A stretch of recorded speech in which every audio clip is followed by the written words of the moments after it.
All right, everybody, welcome back to Salt City Counseling. Once again, my name is Scott Carter. I'm a licensed therapist here in the beautiful state of Utah. Beautiful spring morning today. Let's get these videos going. It must be Sunday because I'm doing video on healing narcissistic trauma, keeping the series going. If you're new here, I do this series on videos about healing narcissistic trauma, going through that narcissistic abuse. Narcissistic abuse is almost like 95% mental uh, in nature. Now, what's worse, physical abuse or mental abuse? Hard to say, man. Hard to say. They're both very insidious, but I feel like the mental abuse or the emotional abuse can have like this long-term psychological effect on people that is really, really, really difficult to reverse. And so that's what I'm going to talk about in this video. It's like kind of reversing this brainwashing. Now, brainwashing is a strong term.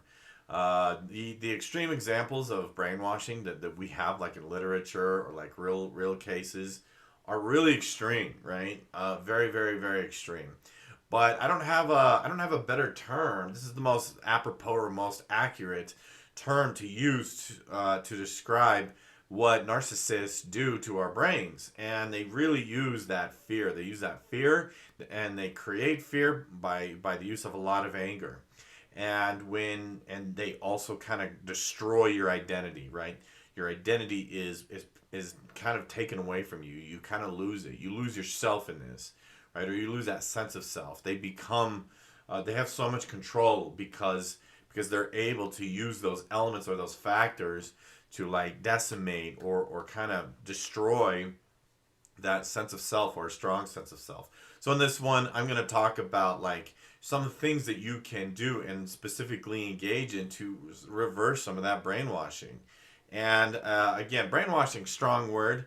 But I'm going to get into this here, the kind of the nature of the psychology of brainwashing. I'm not an expert on brainwashing, so I'm going to skim the surface on it. It's very, very intriguing subject. But I'm going to give you some tips here, some ideas on how you can start reversing some of this stuff. And first, I'm going to lay down some principles, that's ongoing principles that if you're following this series and you're doing the homework, you're doing the exercises, that it's so important that you do these things on a very, very continual basis and just remain persistent with it. If it takes a year, it takes a year. If it takes 5 years, it takes 5 years. Believe me, it's worth it. Okay.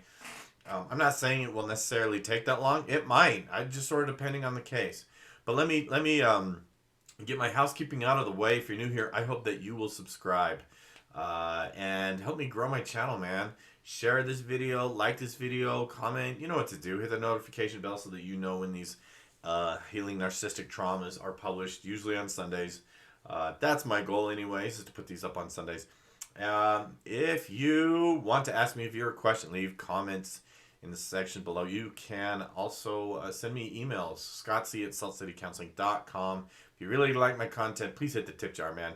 Cash App, Venmo, PayPal, all those links are also in the description below. For those of you who have sent some gratuity, so much appreciated. Thank you so much. Okay, so let's get into this. If you're doing this series of videos, if you're following these, okay, let me lay down these principles to kind of keep in mind as you go. Okay, number one, you must meditate. You must have meditation. Meditation just changes your brain. It changes your mind. It's going to let the stuff that's not working go. It's going to help you let go of the stuff that you want to let go of and you want to die. You want that stuff to go away, right? And so make sure that you're meditating. The next principle is persistence. Don't give up.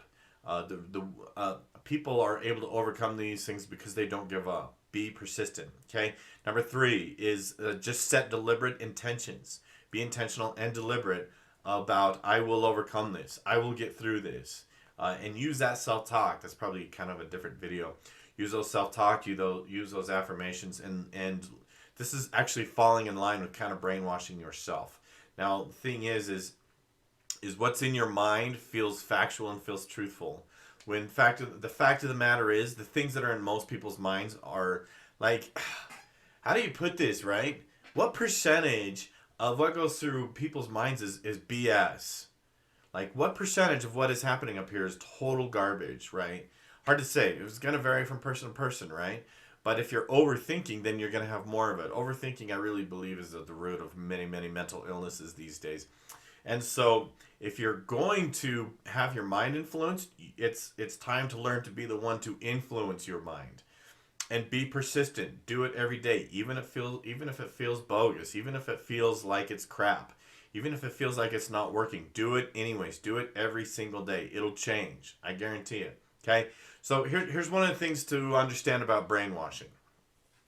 Here's what you need to understand about it is that no one can do this for you. What I found about those who are like really entrenched in this type of thinking, or those who are really entrenched in all of this and this trauma, and who have had that psychological abuse or that brainwashing, you cannot convince them. You cannot change their minds, right? Like I could sit here and tell you like this, like what you believe about yourself, what you believe, what the narcissist told you, and what you believe about yourself is bogus. And that just frankly doesn't do anything. It's almost like trying to shoot an elephant with a BB gun, right? And so what the solution, what you have to understand is, like, someone like me can't solve this for you. The person that can know is you. Go look in the mirror. You can unbrainwash yourself. Now, as the saying goes, and I really truly believe this, it is ridiculously easier to manipulate someone or brainwash someone than convince them that they've been manipulated or brainwashed. And I've even seen this, like, and I've probably mentioned this before. Years ago, I was involved with like this men's group, and there was a guy in there who I'm absolutely convinced to this day was a total narcissist, 100%, hands down, easy, like no brainer. This dude was textbook narcissism, and his ability, and I've talked about this in other videos, like how they gathered their henchmen, but his ability to manipulate people was astounding. But trying to convince those people that they've been manipulated was an exercise in futility. Like some of these guys, I had known some of them for years, and suddenly they're not acting like themselves, and it's like, it was weird, right? And when I realized that they were absolutely positively not interested in hearing what I had to say about what I had to say about him, I was like, whatever, I don't care. It's your life, right? Be as lost as you want to be. But here's the thing: is there's only one person that can unbrainwash you, and that is frankly yourself.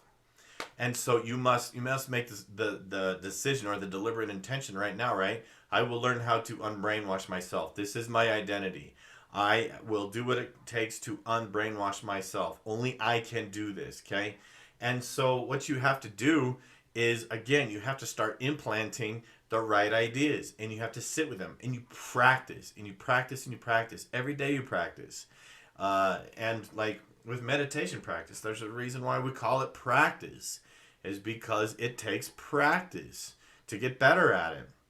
And so with this, it's so important to practice your methods, practice your techniques, practice your affirmations, right? And so in this regard, it's like, what are the messages of what the narcissist told you?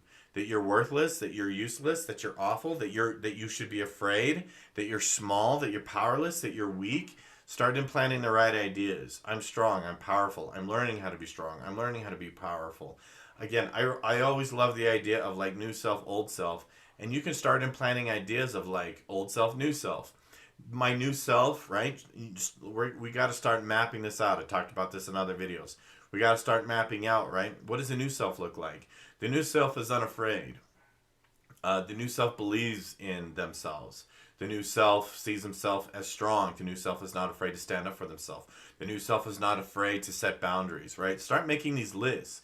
Okay, then what you're going to want to do as you're meditating and as you're exercising mindfulness, imagine what it would feel like to exemplify those traits.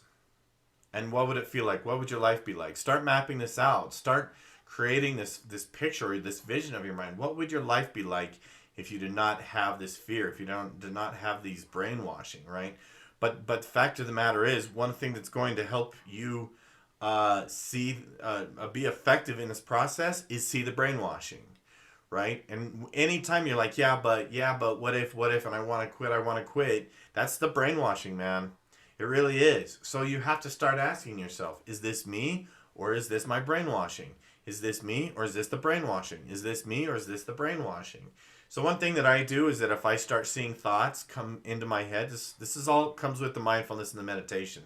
If I see these thoughts that come into my head and they're not thoughts that I want to have be a part of my belief system, I just start telling myself, oh, that's not me. That's something else. I don't know what it is exactly, but it's definitely not me. And that helps me to not identify with it, not adopt it, not go along with it, not ride that train all the way to the station. Okay, so what I want you to do, if you're taking notes, right, and you have your book, right, it's up to me to unbrainwash myself. Write that down. Only I can unbrainwash myself. I am strong. I am powerful. I am whatever. I am learning that. I am learning how to be this. I'm learning whatever you want to learn. Whatever it is that you want to learn how to be, write that down. I am learning how to be this. I am learning how to be that. And read it. Go through it every day, man. Put it in your phone if that helps. If you're sitting at a stoplight, bring that sucker up and go through it. Read through it. And rehearse it. Repeat it. Practice it over and over and over again, okay? And therefore you can start brainwashing yourself in the right way, right? Like our minds are being programmed. I'm convinced of this, man. Like our minds are being programmed by social media and the news. Conformity as at its highest, it's at its peak. It's so important to learn to think critically, to think for yourself, to be outside that box, and to question things, and to be the one in charge of your own mental experience and practice that discipline. Okay, so yeah, I hope that's helpful. Would love to hear your feedback, your comments, and your questions. Thank you for watching. We'll see you in the next one.